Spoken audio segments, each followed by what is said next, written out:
বন্ধুরা, আপনার মোবাইলের ডাটা যদি খুব দ্রুত শেষ হয়ে যায়, তাহলে এই ভিডিওটি শুধুমাত্র আপনার জন্য। আমি আজকে দেখাবো মোবাইলে কয়েকটি সেটিংস, যে সেটিংসটির মাধ্যমে আপনি আপনার মোবাইলের ডাটা অনেকটা বাড়িয়ে নিতে পারবেন এবং অনেক কম খরচা হবে। তো সেটি কিভাবে করবেন? আমি চলে যাব ফেসবুকে। ফেসবুকে যাওয়ার পরে উপরে যে থ্রি লাইন আছে ওখানে আমরা টাচ করব। এরপরে আমাদের যে ওপরে সেটিংস অপশানটি সিলেক্ট করতে হবে।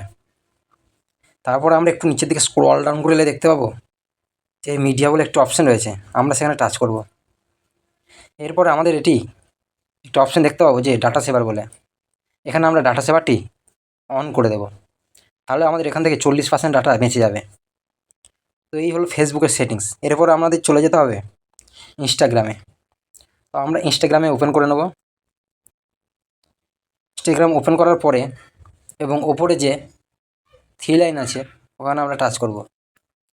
টাচ করার পরে আমরা একটু নিচের দিকে স্ক্রল ডাউন করলে দেখতে পাবো যে data use and media quality.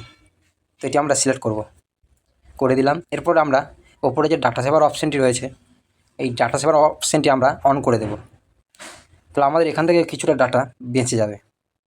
তো এই হলো ইনস্টাগ্রামের সেটিংস। এরপর আমাদের চলে যেতে হবে ইউটিউবের সেটিংসে।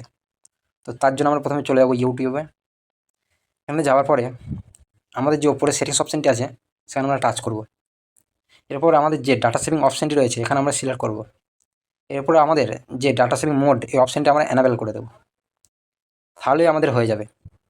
এরপর থেকে আপনি যত খুশি নেট ব্যবহার করলেও আপনার মোবাইল ডাটা এক্সট্রা কিছু খরচা হবে না। তো এই সেটিংসগুলো আপনিও করে রাখতে পারেন যদি আপনার মোবাইলের ইন্টারনেট বাঁচাতে চান।